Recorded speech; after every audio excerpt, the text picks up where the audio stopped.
All right, let's get into it here. 2024 HGTV Dream Home won't be approved when the winner is selected. HGTV's highly anticipated 2024 Dream Home is in Anastasia Island, which we've reported, is set to be awarded this Thursday. However, the winner might not be in for the dream they were hoping for. The home still faces the hurdle of approval by St. Augustine leaders, leaving many hopeful winners feeling more likely that they're trapped into a nightmare. Some participants who entered the sweepstakes multiple times are expressing disappointment and concern. The question why the home wasn't fully compliant with regulations before the construction began. Issues arose in the city's planning and zoning board discovered discrepancies with the home's dimensions, specifically an 80-foot width that exceeds the city limit of the 75-foot limit for development and construction in a conservation zone. Furthermore, the board raised concerns about the pool area and the seawall, which we talked about, which were approved by unidentified entities. I saw Mike Davis on the morning news today, the Jacksonville news, and you know they sit around the table, and you see teachers when they have the glasses at the end, they mean business. So this is planning and zoning, and they have the glasses like this, and Mike Davis is like, I want to know how, when, and why this was approved. I was like, wow, look at him in action. Yeah. He gets in there, right? Yeah. I never see Mike Davis angry, but he was a little miffed at this. Do you have any comment on what can realtors do to make this easier for consumers out there? Well, I mean, this one comes down to the builder. Okay. It's not the realtor. I mean, can a realtor do anything though? No, not really. I mean, this one, it's new construction. Okay. So that once it's built, you have disclosures and stuff like that for the realtor. But this one came down to what was approved, and the way I understand it is basically the pool in that area was provided by others, but they did like 6 different versions of it.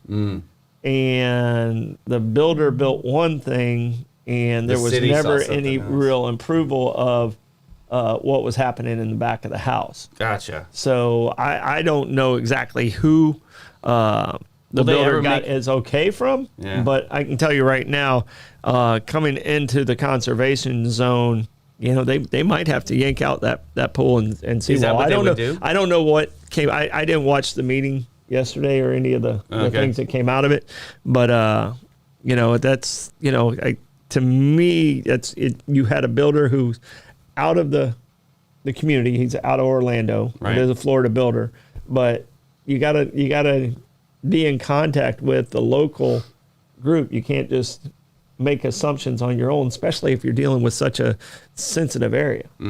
So, well, the developer is set to face another review by the Planning and Zoning Board next Tuesday, March 5th, despite the efforts to obtain comments for further details from the board.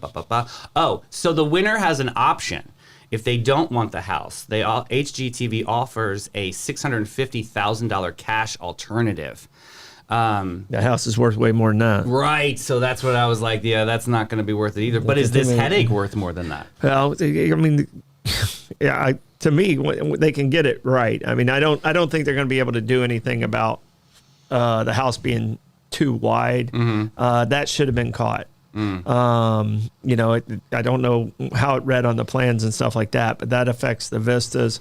I don't know how they're going to handle that portion of it. But that one's not as big a deal to me personally as the conservation side of it and the wetland stuff. Right.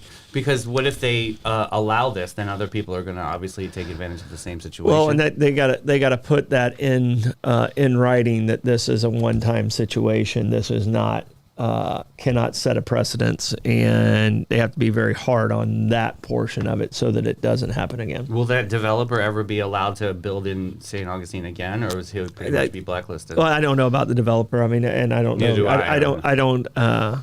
I can't see it being that, because I think there was mistakes had by multiple people. Okay. So, you know, to point the finger at one particular person, but some of these things should have been caught. Yeah. By multiple people, and I don't know exactly where you think that it's just gap. laziness? Where that gap? No, I think it's just there's volume in there, and it could be a number that was written here. I'll tell you this: I had a boat ramp that was being built at Palm Valley, like as you go over the Palm Valley Bridge, the one to your right there, that boat ramp was being built, and none of us caught it on the plans that the angle of the boat ramp was, it said 25 in one little section over here. It said 15 every place else. Oh. The builder saw the 25. All the rest of us saw all the other numbers, but that's the only number he saw. He put it in at 25, and it was like, woo, losing boats. Yeah. And it was, so we actually had to rip that out and put it back What in 15. a messy situation. But I mean, it was one, like I said, it could have been something like that. And these things happen. And I mean, it's human factor.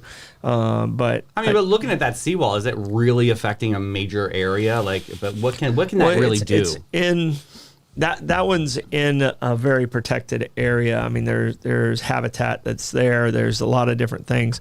And we just can't start building into our wetlands. That one's one we can't let go. Yeah. So. And you said what? That St. Augustine owns the bottoms, right? Yeah, but it wasn't. That wasn't necessarily this. This was on their land, so it wasn't that. I thought it was something to do with the dock, but Gotcha. After I did more research, that was not part of the factor. This was more about the wetlands and how it encroached into protected areas. I drove by it the other day. I got to see it, and it was like the house.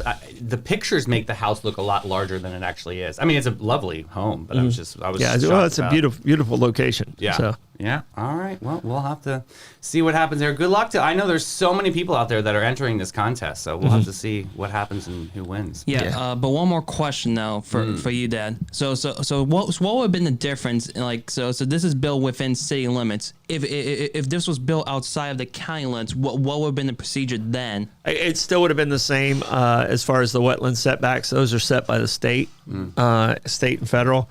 So it still would have been a conflict there. The one that would have changed might have been the vista views of the 80 foot to 75 foot to 80 foot.